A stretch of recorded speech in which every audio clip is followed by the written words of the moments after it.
Good morning, everybody. Welcome to another one of my series of felting workshops. This one I'm showing you is one that we refer to as Nuno felting. On the Craft Alive video, in the Craft Alive video library, you will find lots of my other processes that I've demonstrated as I'm doing today.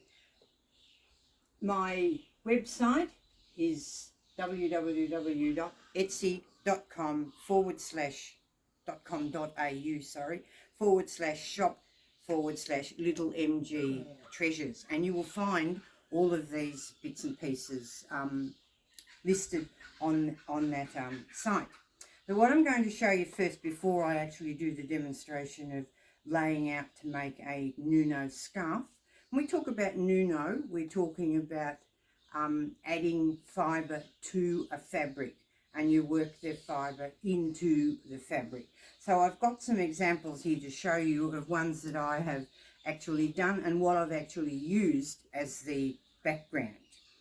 This one, I've used a beautiful piece of silk georgette on the back of it, and you can see that when you hold this up, that you can see through the actual fabric. Now this is deliberately done like this because I wanted it to be like what we refer to as cobweb felting. So that's why you can see through there. So there's that one. This one, I just got a piece of tulle from the op shop, I think I got it from, and it has already had these little daisies imprinted on it, and I've just added my felting around those little flowers, felted it, and of course the aim of Nuno felting is to actually get the fibre to go all crinkly, and you can see that is because what happens is the fibre underneath isn't going to shrink. It's only the wool, so therefore it pulls it all in together. So that's one way that you can do that on a already purchased piece of fabric.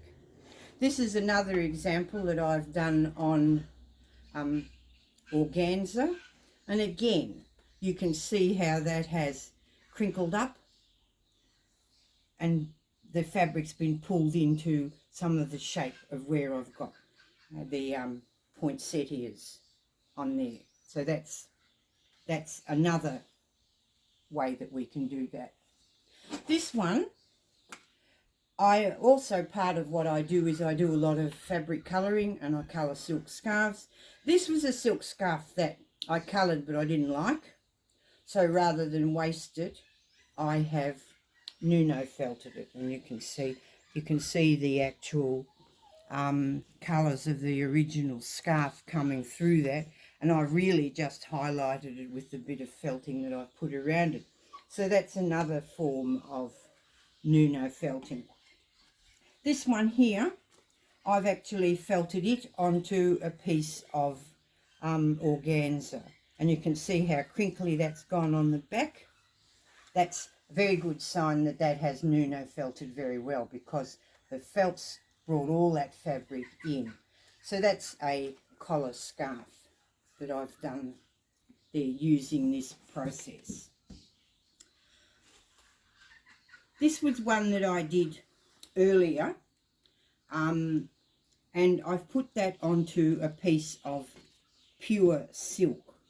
It's actually on a pure silk scarf, and you can see there how that's crinkled all at the back, which is what we need. I still need to do a bit of work on this end to felt it a little bit more, but you can see that the actual felting, the fibres that I've put on there, have felted into that piece of silk.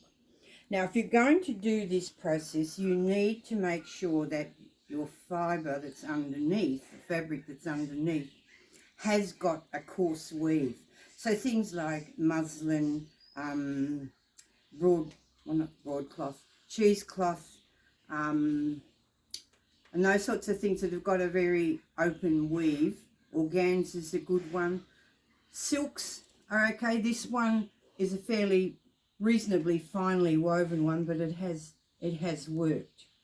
So it needs to be a fabric that the actual fibres can work their way through. Otherwise, we are wasting our time.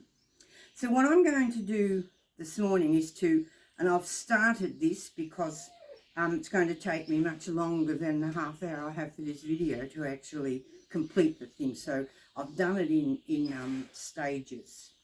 So I'm going to show you how to actually lay out the fibres for a full-length scarf if this was what you were wanting to make.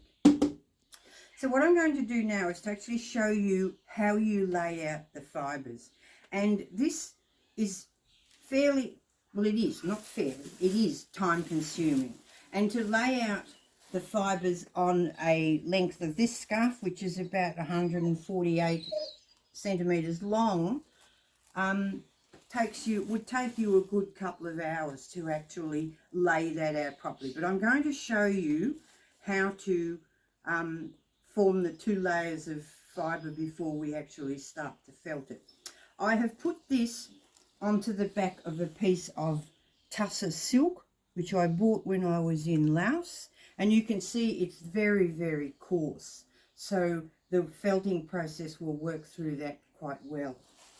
So I'm just going to fold that bit up because we don't need that right now. I'm just going to show you how we actually lay out the fibres. When we are using wool tops, they come in hanks like so, and then you just simply tease the pieces out, just pull the thin layers out. So what I've done here, on my piece of silk, I have laid out 1 layer of the red, and I use this this wool top which has got a mixture of the purple and the red in it, and I just simply teased the pieces out like so, and I laid them on the silk. The secret is when you lay them down that you lay them interlocking, so they go over. So you overlap each little bit as you go. So we just take them off in thin slithers, like so, and place them on there. So I've done that all the way along that piece of silk, that 1 layer of the red. Now I'm going to put the layers of the purple across the top, and that's what I took off this particular hand.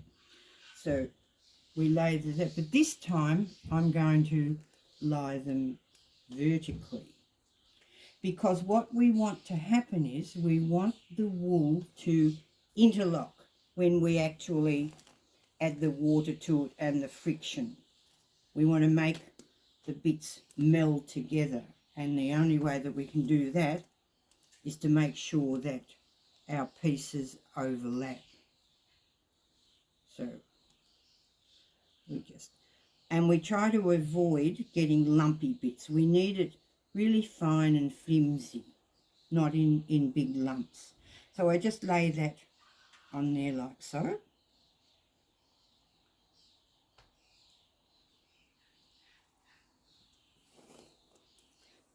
This is quite a mindless job, but it's very relaxing, because you just simply sit there, tease out your pieces of fibre, place them in on your base. But as I said, it does take time. It takes quite a while, and it's like every other thing that we do. The foundation is always the secret to the best product at the end.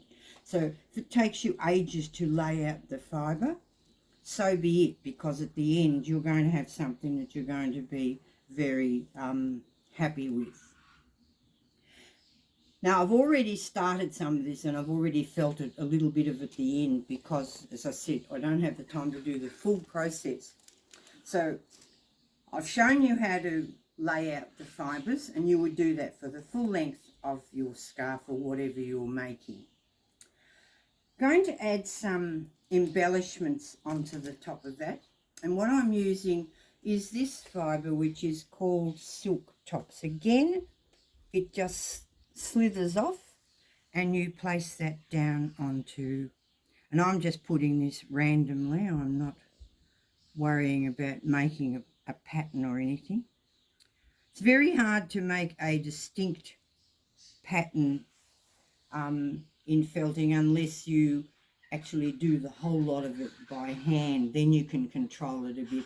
But if you're doing it as a process of folding and rolling, it's very hard to keep the thing. So the beauty comes when we actually just allow the fibres that we put down here to do their own thing. And the thing that fascinates me is that when you put these fibres together, the colours, how it blends. It's like an artist's palette. So we'll just put those bits in. I'm only going to felt this little bit here to show you the process today. So we'll just lay those there. Now, because this is silk, of course, it's not going to felt.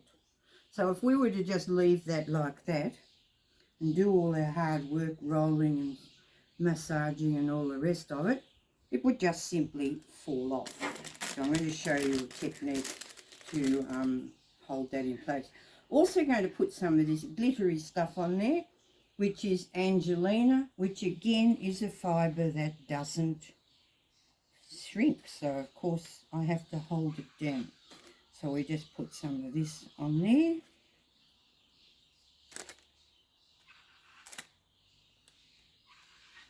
And it just gives, that just gives it a bit of a sparkle. Now, as I said, if I don't hold all this down, it's going to just fall off. So what we do is we take the slightest slithers of fibre and we lay it across those. So you don't want it so heavy that it's actually going to detract from the colour, but we just need a really fine slither, like a cobweb, that sits over those bits that I want to adhere. Because what will happen is this tiny little fibre that I'm putting in here will shrink and bind with those other bits and hold them in place. Because there's nothing more frustrating than spending all that time laying it all out and making it look lovely, to then felt it and pick it up and it all falls off. So this is how we stop doing that. This process that I'm doing is a wet felting process, and on my website and also in the Craft Alive library, you will find lots of my kits and a lot of my finished articles. Also on there you will find lots of do-it-yourself kits, because I have all of these demonstrations that I've done all available for you to buy in a do-it-yourself kit that's got everything that you need to actually go home and make this project for yourself. Okay, I have now laid it out sufficiently. After we finish with this demonstration, some stage or another, I will go and do the whole lot of the scarf and just continue with this process all the way along. So we've got this laid out now, all ready to the next stage of wetting it down. Now you'll notice that I've got on the bench, I've got a towel because there's going to be water, and if you can find these old bamboo mats at the op shops or anywhere, grab them, because of the fact that they're ridged, that's lovely friction, and that's what we need for felting, is basically moisture and friction. So underneath here I have got one of these mats and a towel to match the water. Okay, so what we have to do is wet this down. You'll notice that I've shifted all the other wool tops and everything else that I had here working with, because the last thing we want to do is to get water on it, because we don't want all that other stuff to felt. We only want what's on this particular piece of fabric. So I'm using here hot water, and I've just simply grated some old Sunsilk soap. That's what I've grated into there, and you can use detergent. I like the Sunsilk soap because it's nice on your hands. So if you're going to do a lot of felting, you could use special soap that's good for your hands. Okay. Now, to make sure that I've got that wetted down well,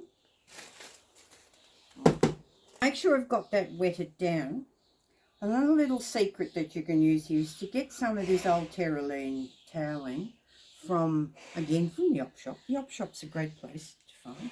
And if you put that over the fibres and then work it with your hands like so,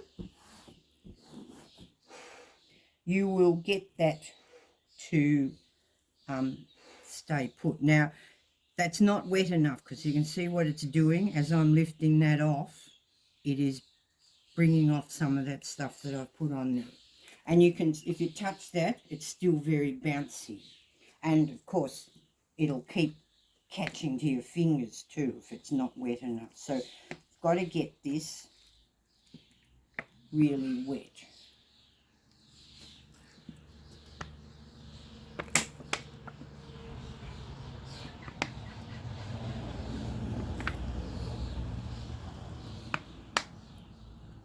And make that sit down and stay put.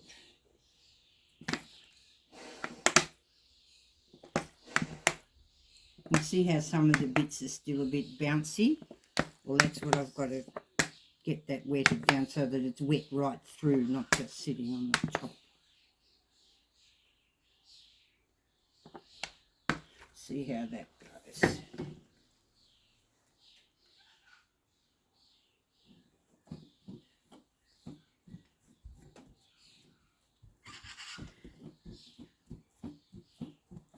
I'm going to show you a couple of techniques for actually felting this. Okay, see, that's stayed down. So I've got that reasonably well wetted down, which is exactly what I wanted to do.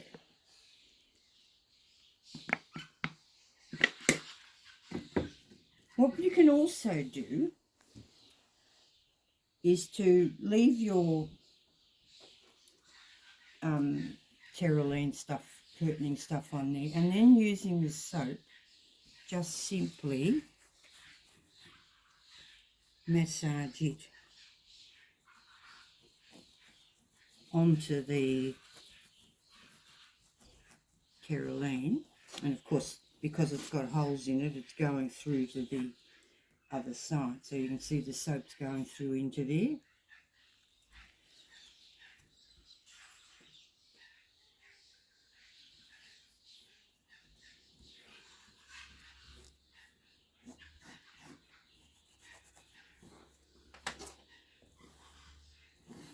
So get it nicely lathered up.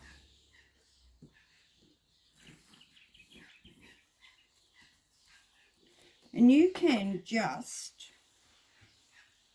work this by hand if you wanted to. Though to do something the length that this is, it would take you a long time to actually felt it simply by massaging with your hand. But if you just wanted to sit down on a leisurely time and do sort of a mindless thing, would be fine. Just wetting that bit where I joined the two bits together.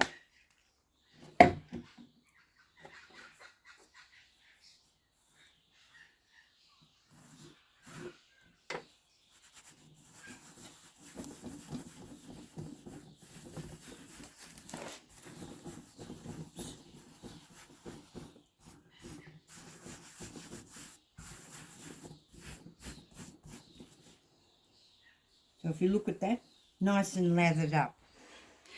You can play around with the edges at this stage and push them in so that they stay put. A little bit dry there, so whenever you come in a little dry bit, you just simply add some more water to it to get it to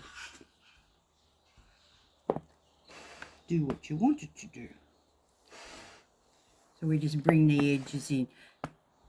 The beauty of handmade felt is that it does have imperfections. So you don't worry about that. You don't worry if the edges are not 100% straight. But when it's at this stage, you can manipulate it and play around with it and basically try to tease it to where you want it and what you want it to do.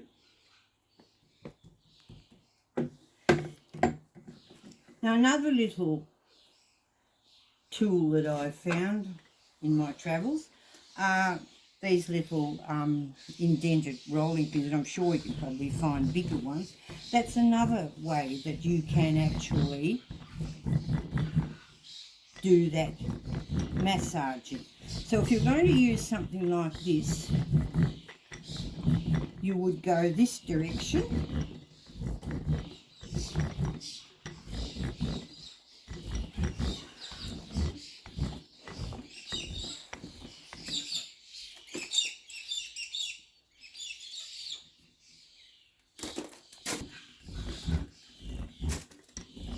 And then you would go the other way. Now, with an article like this, we're actually shrinking it widthwise more than lengthwise.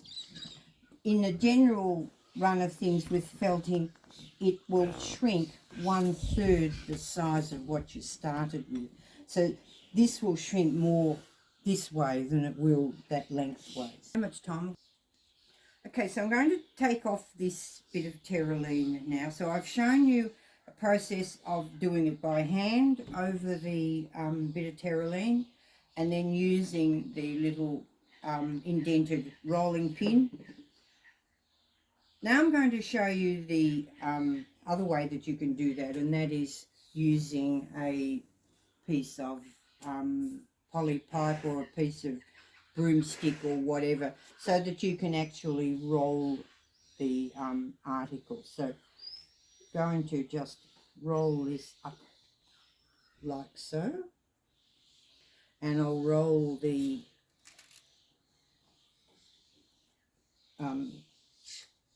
forgotten its name, the bamboo stuff with it. I'm only going up to there because that all of that bit there is not wet as yet. So this is the process where you just simply hold it down with the flat of your hand and you roll.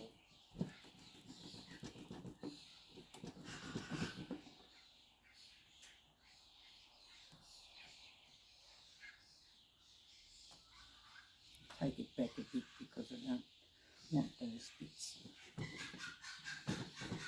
that are still dry to get caught in there.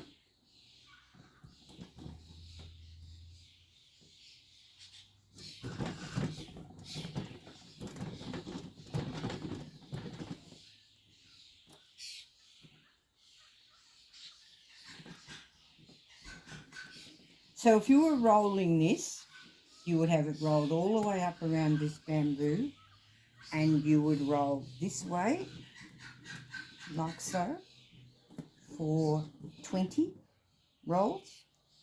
Then you would start at the other end, and you would roll back the other way, and you do another 20. You need to do approximately about 100 rolls to actually get it to start felting. But I don't have time to do 100 rolls this morning in the time that I have for the video. So I'm going to unravel this and go down to the end that I have actually finished and actually felted. So this is a work in progress actually, which you can do with felting. It doesn't doesn't matter, you can pick up from where you left off. And that's exactly what I've done here. So this piece at the end here, I have rolled that for its length of time of being rolled, soaked and wet.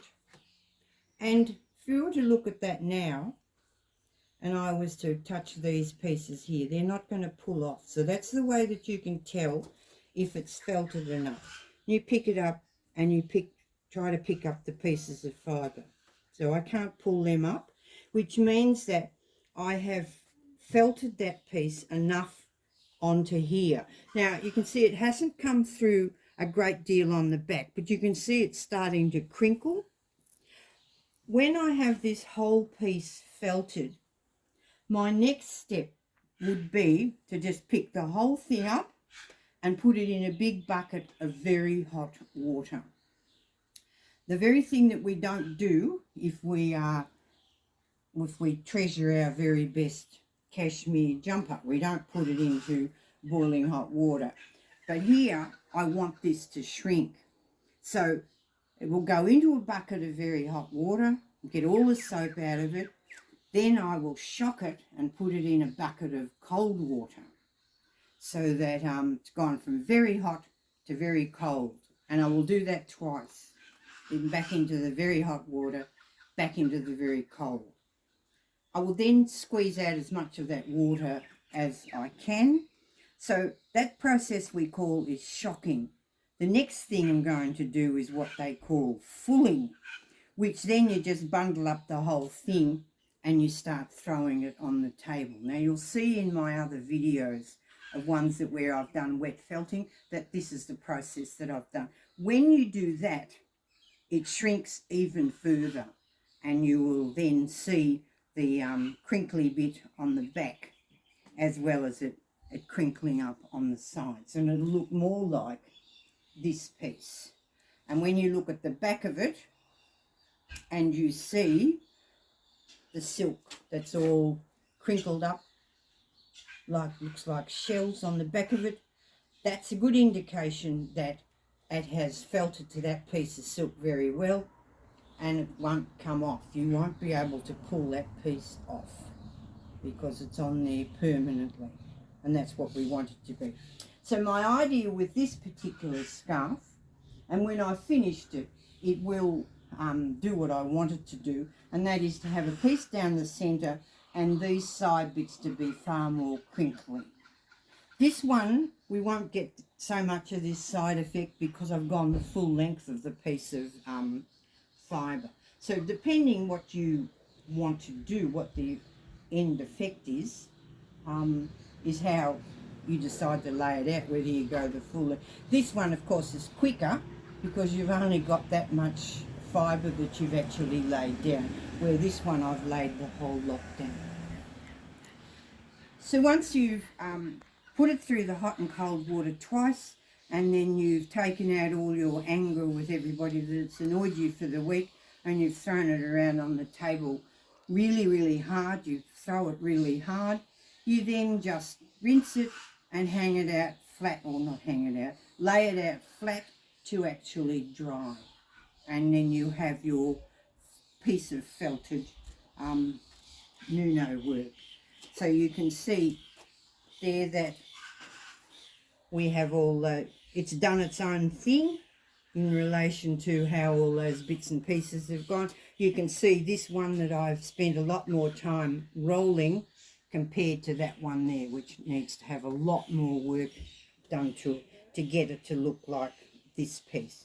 But as I said earlier, the time I have for a half-hour video doesn't allow me to go the full process. So I hope I've given you enough for you to have a go.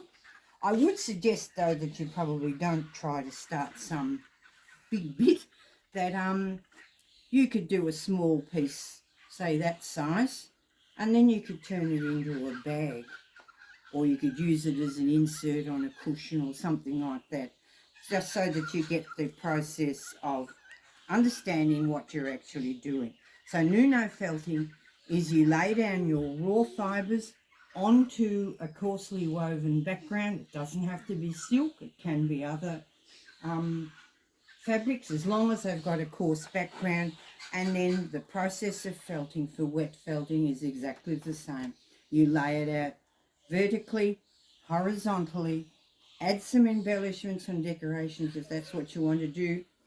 Wet it down very thoroughly with soapy water or detergent in water, and then it's a matter of massaging.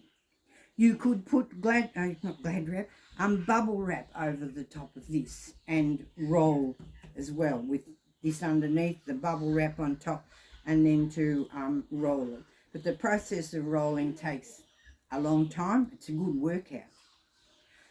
So that is basically what Nuno felting is about, a wet felting process. And as I said, I have lots of kits on my website, which is etsy.com.au/shop/little MG treasures. You'll find a wet felting kit there to do flowers, which you can use as a brooch. There is another one where you can do it as a satchel. A couple of other ones that I've got on the using this process. So I hope you've enjoyed this. Hope you will have a go at following this. I do these programs on the Great International Craft Show, as well as make and takes when I attend Craft Alive at its live events. So I look forward to in 2022 seeing so many